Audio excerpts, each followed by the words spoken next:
Assalamualaikum warahmatullahi wabarakatuh. Perkenalkan, nama saya Diflan Abari Al-Faki dengan NIM 2410600502. Program studi informatika kelas A semester 2. Di sini saya akan membahas 5 metodologi utama dalam penafsiran Al-Qur'an, yaitu tahlili, ijmali, muqaron, maudhu'i, sama hermeneutik. Al-Quran adalah sumber utama petunjuk hidup bagi umat Islam. Namun, untuk memahaminya secara mendalam, diperlukan tafsir. Nah, tafsir itu apa? Tafsir adalah usaha untuk menjelaskan dan menafsirkan makna Al-Quran agar lebih mudah dipahami dan diterapkan dalam kehidupan sehari-hari. Nah, dalam ilmu tafsir ini terdapat berbagai metodologi yang digunakan para ulama untuk menafsirkan ayat-ayat Al-Quran. Metode ini berfungsi untuk menggali makna yang lebih dalam dan luas dari setiap ayat. Baik, kita akan masuk ke metode yang pertama, yaitu metode tahlili. Jadi, metode tahlili itu adalah pendekatan tafsir yang paling rinci dan mendalam. Nah, dalam metode ini, setiap kata dalam ayat Al-Quran dianalisis satu persatu, baik dari segi linguistik maupun makna yang terkandung. Jadi, analisis ini mencakup makna bahasa Arab, serta konteks ayat yang turun.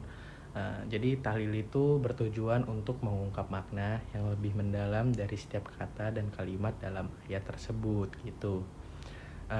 Sebagai contoh, dalam surat Al-Fatihah, seorang musafir yang menggunakan metode tahlili akan menganalisis setiap kata seperti Bismillah yang berarti dengan nama Allah, dan bagaimana kata ini mengandung makna yang lebih luas tentang pengakuan terhadap kekuasaan Allah dalam segala hal.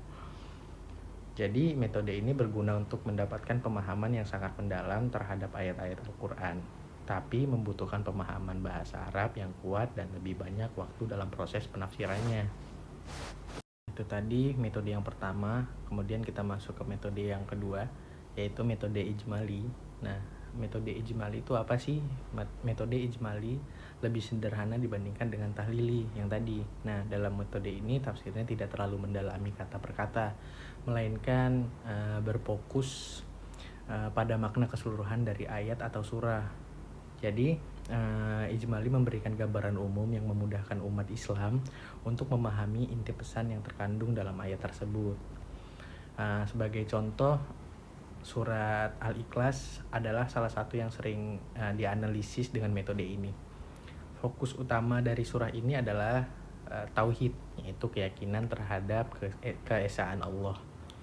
Dengan pendekatan ijmali, tafsirnya akan lebih menekankan pada makna inti tentang sifat-sifat Allah yang Maha Esa, tanpa terlalu terperinci dalam menganalisis setiap kata atau frasa. Jadi metode ini lebih mudah dipahami oleh masyarakat umum dan sangat berguna untuk pemahaman cepat mengenai pokok-pokok ajaran Islam. Nah, kita masuk ke metode yang ketiga, yaitu metode muqaron. Jadi metode muqaron ini berasal dari kata qarana yang berarti membandingkan. Dalam metode ini, tafsir dilakukan secara membandingkan ayat-ayat yang memiliki tema atau konteks serupa gitu. Jadi metode ini berguna untuk mengungkapkan perbedaan dan persamaan dalam ayat-ayat yang membahas topik yang sama. Contohnya itu ketika membahas zakat, ada beberapa ayat dalam Al-Quran yang berbicara tentang kewajiban zakat di surah Al-Baqarah dan At-Taubah dengan menggunakan metode muqaron. Nah, musafir akan membandingkan kedua ayat ini untuk mendapatkan pemahaman yang lebih menyeluruh tentang hukum dan prinsip zakat. Jadi metode muqaran itu memungkinkan kita untuk melihat berbagai dimensi dari satu topik atau isu, sehingga mendapatkan gambaran yang lebih komprehensif gitu. Kita masuk ke metode selanjutnya yaitu yang keempat, tentang metode maudhu. Jadi metode maudhu ini adalah pendekatan yang berfokus pada tema atau topik tertentu dalam Al-Quran itu sendiri.